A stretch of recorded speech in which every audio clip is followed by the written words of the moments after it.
Oke, bismillahirrahmanirrahim. Assalamualaikum warahmatullahi wabarakatuh.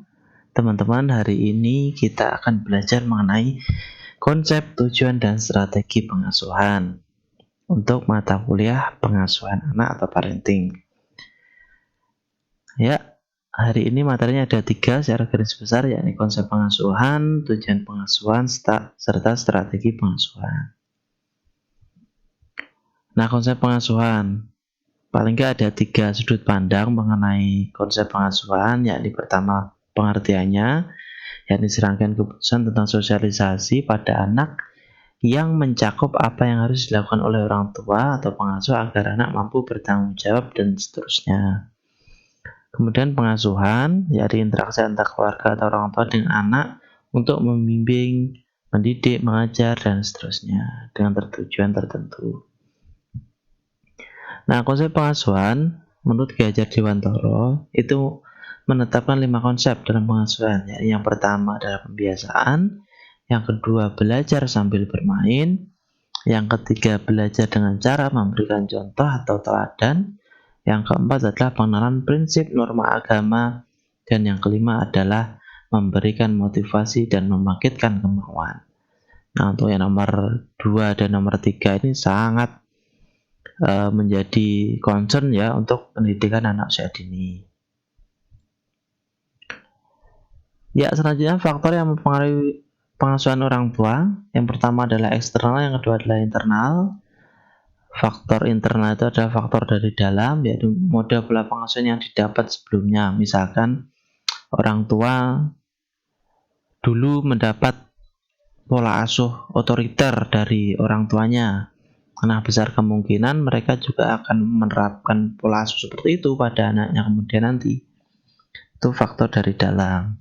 Yang kedua adalah faktor eksternal, yaitu lingkungan sosial, fisik, tempat tinggal, keluarga. Jadi keadaan sosial masyarakat yang orang tua tinggal itu sangat juga memberikan pengaruh terhadap pengasuhan anak. Selanjutnya, aspek-aspek parenting. Aspek-aspek parenting paling nggak ada 8 hal, yakni waktu, tiadanya hukuman positif atau yang mengikat, interaksi, komunikasi, perhatian, proteksi berlebihan, kontrol positif, serta afek positif. Ini bisa teman-teman dalami sendiri di materinya. Tujuan pengasuhan yang pertama yakni memastikan kesehatan fisik dan kemampuan bertahan hidup. Yang kedua adalah membangun kapasitas tingkah laku agar mampu mandiri secara ekonomi. Yang ketiga adalah menanamkan kapasitas tingkah laku untuk memaksimalkan nilai kebudayaan seperti moral, prestis, dan prestasi. Itu paling tidak ada 3 ini ya. Jika ada tujuan pengasuhan yang lain, bisa teman-teman tambahkan.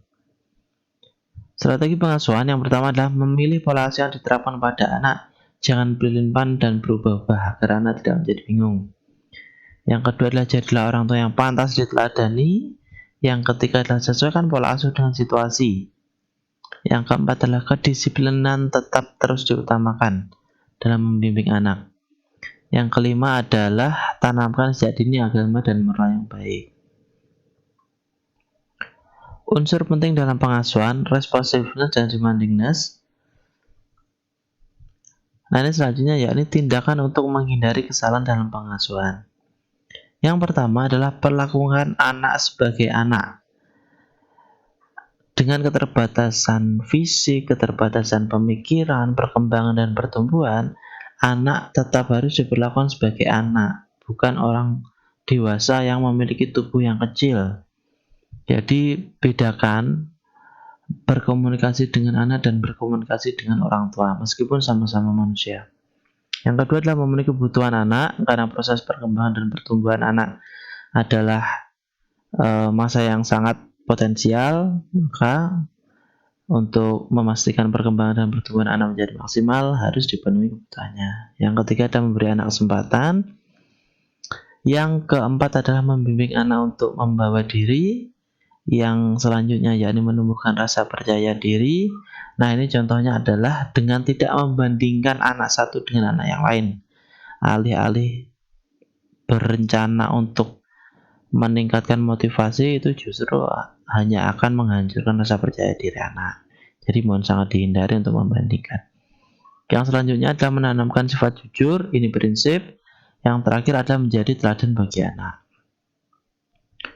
Selanjutnya yakni metode dalam pengasuhan.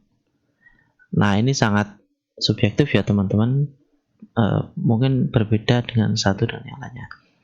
Yang pertama ada pemberian reward, disiplin, time out, role modeling, encouragement, dan attention ignore. Tujuannya adalah untuk menjadikan anak berkarakter. Oke, thank you. Terima kasih untuk materi hari ini. Teman-teman bisa berkomentar mengenai ini.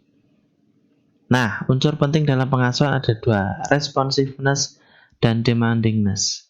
Silakan teman-teman berkomentar di kolom komentar apa yang dimaksud dengan responsiveness dan demandingness sesuai dengan pengetahuan teman-teman sekalian. Oke, terima kasih. Materi hari ini cukup sekian. Semoga teman-teman sehat selalu. Assalamualaikum warahmatullahi wabarakatuh.